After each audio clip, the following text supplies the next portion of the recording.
Good morning and welcome, everyone. My name is Steve Vito. I'm the publisher of Government Executive Magazine, and on behalf of my colleagues from Government Executive and our friends at the Council for Excellence in Government, I want to thank you for coming out this morning and being here. On your chairs, there's a few items I want to point out to you. There's actually, it's not the most recent issue. This is the September 1st issue. The September 15th issue is in the mail stream, and you'll be getting it soon. But what I want to point out is the cover story we have on this issue and the issue in the mail.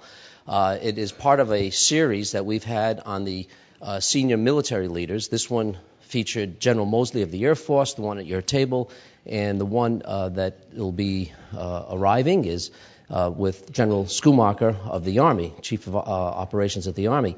And if you are not a subscriber, I think you'll also find a subscription form, and we certainly welcome you to fill that out.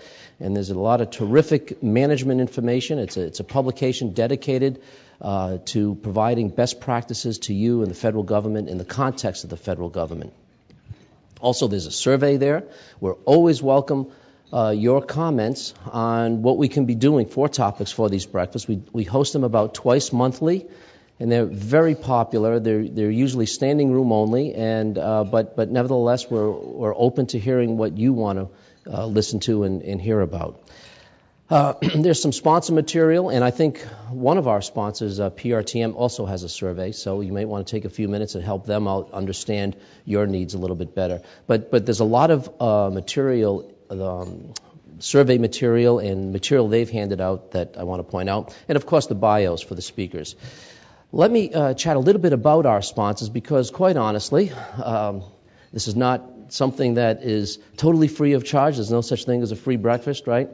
And we can only do it because of the generosity of these companies. CDWG, we've worked with them for many years, and they're a terrific bunch of people. Dawn Hall from CDWG is here.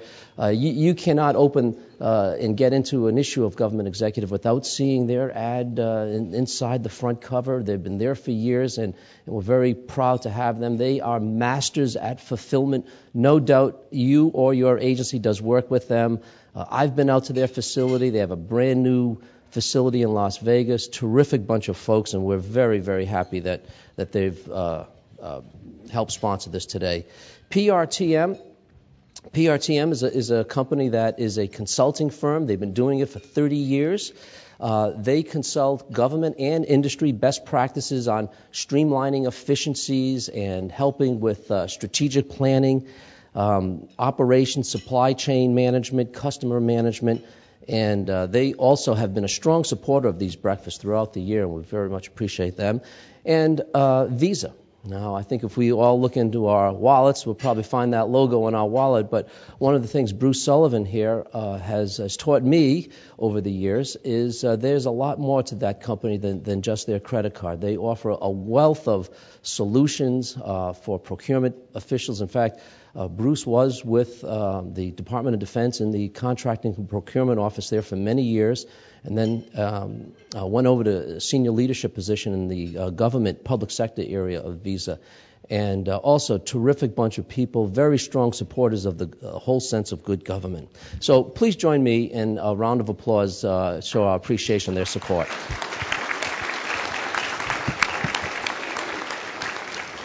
I'm going to turn the program over to Fred Thompson for the Council for Excellence in Government, and he's going to properly introduce the panelists. But before I do that, I just want to mention a word about Fred. You may know him or know of him.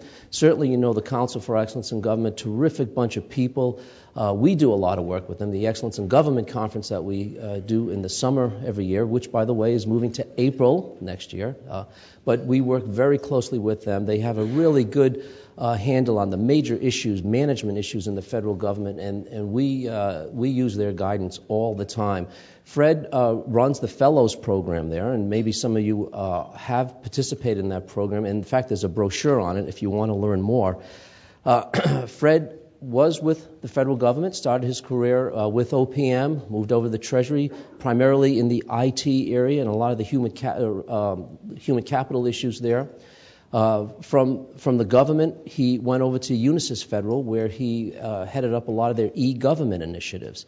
So he is clearly well versed with all areas of the potential the internet holds for government, and he's seen both sides, both the government side and the industry side. So, Fred, I'm going to turn the program over to you. We appreciate you being here today, and we anxiously await the program. So, all yours. Thanks, Steve. Thanks, Steve. I appreciate your introduction, and I appreciate government executives' opportunity to be here and talk about an issue that we feel really passionate about at the Council for Excellence in Government, which is strategic sourcing. I do want to recognize our e-government group over here. As Steve mentioned, one of the things we do is try to build the leaders in the federal government and really help them with the challenges that they face as federal managers. And so these two tables are predominantly my fellows from the e-government group, and again, thank you all for being here. Let me talk a little bit about strategic sourcing and then introduce the panelists. I'm going to do this pretty informally, sort of one by one, but I'll tell you why we think it's important. We really view this at the Council as an opportunity for the federal government to operate in a way that is absolutely best practice. What we've seen in industry, and we do a lot of activity where we benchmark industry, is that acquisition activities that are related to strategic sourcing, and that's a variety of things you'll hear more details about, but it's things like spend management. Where am I spending my money? Am I operating in a way to get the best efficiencies from my spending? It's things like supplier management. Do I know how many suppliers there are? Am I getting to the ones that really can strategically satisfy my needs the best? It's things like that, and supplier relationships. Once I have a contract in place, how do I work with that supplier over time to make sure that whatever I awarded on day one works for the next 7 or 10 years? In our program, we talk about getting past yes. It's one thing to get a great contract in place. It's another thing to manage it successfully for its life. And in fact, which of those two is the most important? I mean, ultimately, it's the most important to have that relationship that you can build on, that you maintain a great relationship and a great successful program for its life cycle, not the day you award it.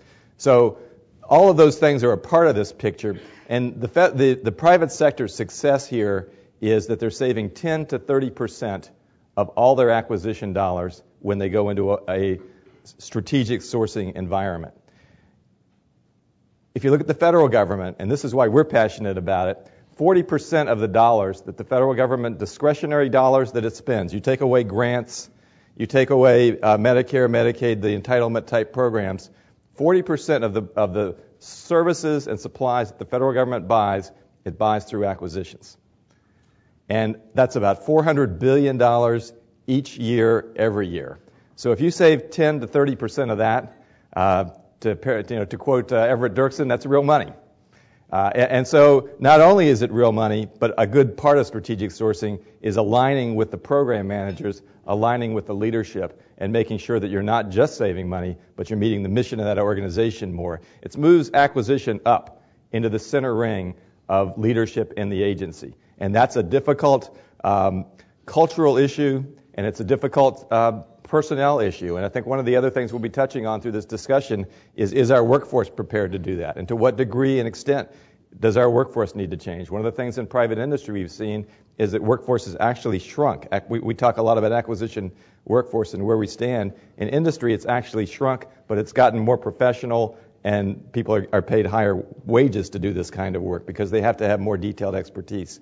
So there are big changes that the federal government's going to be successful here, but it's a huge opportunity and a huge boon for the federal taxpayer when it's done great, and it will be done great. Our panel here is really the leading force to start to make this change.